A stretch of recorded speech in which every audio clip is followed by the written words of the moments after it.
Hello, Virgo. Love reading po tayo. This is for the month of April to May 2026. Kuha tayo ng ilang guidance advice, messages para sa inyo.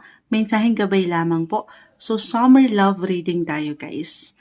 Pagdating sa inyong mga buhay, relasyon, pag-ibig, no matter what your relationship status ngayon, Virgo, ano nga asahan nyo? Single ka pa man in a relationship or married, anong kailangan yung marinig? Anong parating sa inyong mga buhay, pag-ibig, April to May 2026? Dito muna po tayo sa Oracle cards. Kung ano man ang aangat dito, of course, ika-clarify pa rin naman po natin. Okay, kuha muna tayo ng panimula na baraha. Virgo energy. Para po sa mga Virgo na maaaring makapakinig nito, ano nga asahan nila April to May 2026 sa love life? Sa kanilang buhay, pag-ibig, relasyon, guidance po. Para sa mga Virgo, message para sa mga Virgo, separation. Okay, sandali ha. Okay. Unang bagsak, hindi kailangan mag-apply para sa lahat. Hindi rin naman kailangan ng pinakasalita. Tayo po ay general reading, Virgo. Napakalawak ng maaring makapakinig nito. Kahit pare-pareho po kayo ng sign, magkakaiba po ang bawat isa. Depende pa rin po ito sa tinatakbo ng inyong relasyon. Ika-clarify natin yan ha. You deserve love. Ayat pa tayo. Virgo energy, guidance po para sa mga taong ito very soon. Okay, clarify natin agad. Bakit ito yung nagsibag sa akin? Para sa mga Virgo. Para po sa mga Virgo na maaaring makapakinig nito, anong kailangan po nating maiparating para sa kanila? Guidance po para sa mga taong ito. Message po.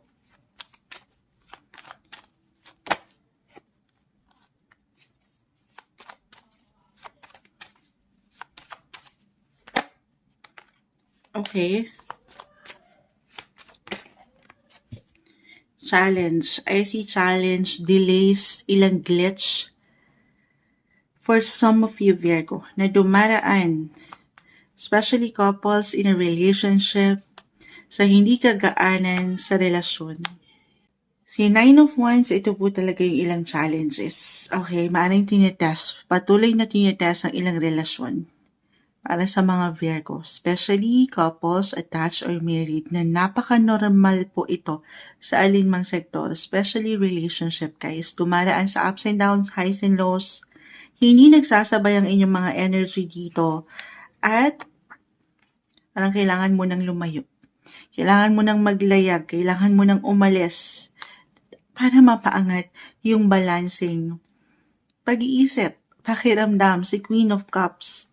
Para mapaangat nyo yung clarity, yung awareness na ano ba talaga, once and for all, ano ba talaga ang posisyon mo sa kanyang buhay. So, reversal yung energy natin, Virgo. Alam ko may hugot ito.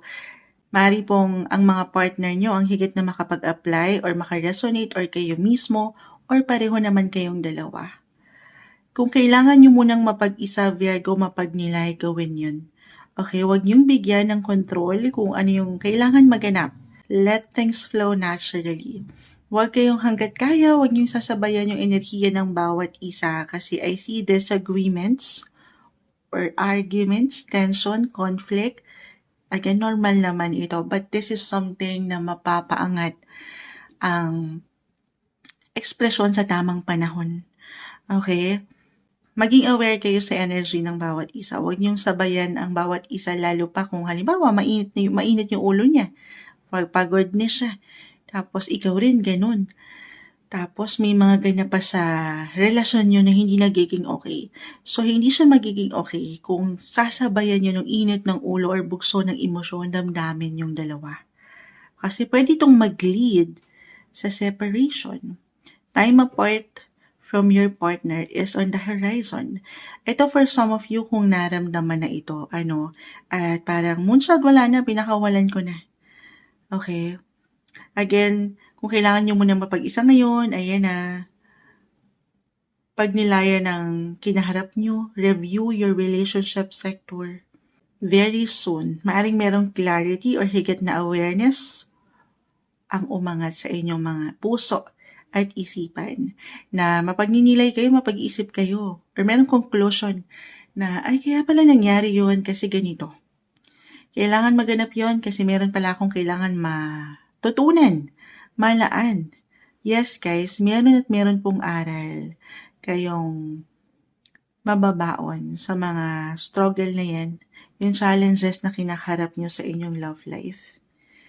Higit po kayo nagmamature, pinapatatag sa koneksyong ito. It doesn't mean guys general message tayo na kailangan na Moonshot, let go ko na ba? Kung hindi pa nag-let go ang ilan at married na, hindi nyo kailangan sundin agad.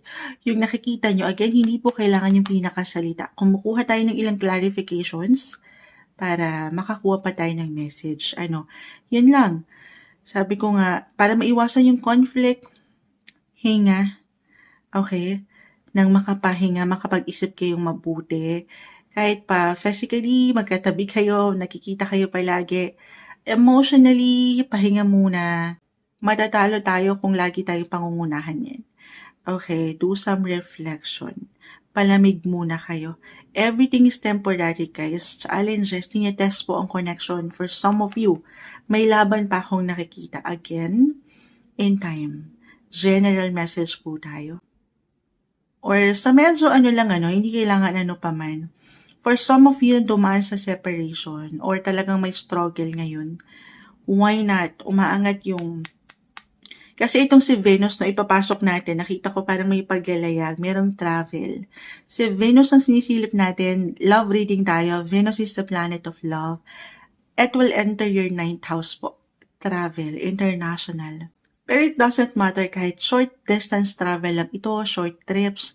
Maybe kailangan nyo lang munang magliwaliw, have fun, enjoy din. Medyo seryoso po ang aking nakikita sa inyong baraha na kailangan nyo munang, this is between work and play. Pahinga, have fun sa inyong mga paraan. Baka dyan kayo nakukulangan sa quality time. Okay, at dito parang nabababaan na ng energy, nakukulangan, or nawawala na yung feeling yung protection sa relationship for some of you. Okay, yun lang naman to. Kasi along with your other cards, umangat din po yung practicality, yung pagiging busy sa trabaho or sa ilang obligations. Lalo kung meron na po kayong mga anak or pamilya na nabuo. So, hindi siya nagiging madali. Okay? Virgo, ako na naman ba yan, Moonchild? Yes. The Queen of Cups. Hanggat kaya. Ikaw nang umunawa. Ikaw nang maging bigger person. Stay flexible. As a Virgo, very flexible sign kayo, guys. Mapangahawakan nyo to. Madadala nyo to. Ito pa nga, nakikipaglaban kayo dito. Kasi alam yung challenge lang to. Okay, aware naman kayo na very soon, why not, mapapangat nyo yung halaga sa bawat isa. Naway mapaangat talaga guys. Guys, reminder tayo Virgo, na ang tanging maiwan lang po ng baraha every time, maaaring ito lamang po yung kondisyon sa inyong sitwasyon na kinakaharap or pwedeng kaharapin. Pero yung outcome, yung resulta, at the end of the day po ay wala sa mga barahang ito. Of course, everything's still up to you as sa iyong partner if ever couples in a relationship. Kasi meron akong nakikita rin pong chance na, yun nga, sabi ko nga, may ilang delays, may ilang glitch, ang tagal, parang stagnant, walang energy, walang masyadong progress. At dito, merong tendency rin guys, baka napapalagpas nyo yung opportunity na pwede naman kayong magkaayos ulit. If ever dumaan na kayo sa separation, pwede naman kayong magsimula sa una or mapaangat niyo yung enerhiya ng renewal. Yes, rebirth. Yung energy. This is something na ipapahinga in time. You deserve love. Una't huli, Virgo, lagi mong tatandaan lamang ang iyong halaga. Yes, ganun yung enerhiya. Pero kung kailangan mo munang mapag-isa, mapagnilay, more on self-care muna tayo and self-love. Okay, bigyan mo rin ng proteksyon ang iyong sarili. You deserve love. You are lovable. Paano naman kaming mga single? So more on nakikita natin ano, sa mga nasa in a relationship po yung umaangat ano, or sa mga merong mga pinagdaanan sa relasyon. Kung single kayo, ganun lang din po yung maiiwan ko. Kung ready na kayo, buo na kayo, balance, napagdaanan nyo na itong parang katagalan, ilang glitch, at feeling nyo na wala na ng opportunity very soon. Be ready. Physically, mentally, emotionally, of course, you have to be ready. Para sa mga bago. Move forward. I feel na meron kayong ilo-look forward very soon pagdating sa inyong mga buhay pag-ibig, Virgo, single Virgo. Clearly decide what you want so that it comes to you now. Maging klaro ka lang, aware sa mga hangarin mo. Kung ano yung mga gusto mong maramdaman sa isang relasyon. Soon, very soon, Virgo. Why not? Pero syempre pa again, you have to do your part ha. Kasi si Nine of Wands, may pagka-stuck rin ako nakikita dito. Baka naman kulang tayo sa galaw. I mean, nasa inyo pa rin yan. Aking uulitan, wala dito ang finale sa teleserye nyo. Guidance lamang ito. Of course, you have to do your part. Kaya baka natatagalan, baka meron kayo na miss na chance.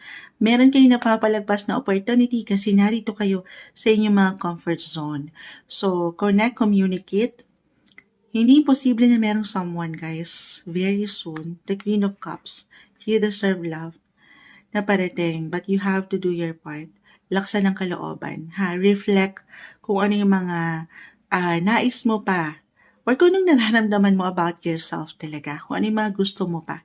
Hindi yan imposible, samahan din ng patuloy na dasal. Virgo, add na lang tayo ng message, ano man nangaangat kung kailangan i-clarify pa. Para sa mga Virgo, gagawin natin yun. Let go. Separation. Actually, si Nine of Wands, si Six of Swords, art of letting go.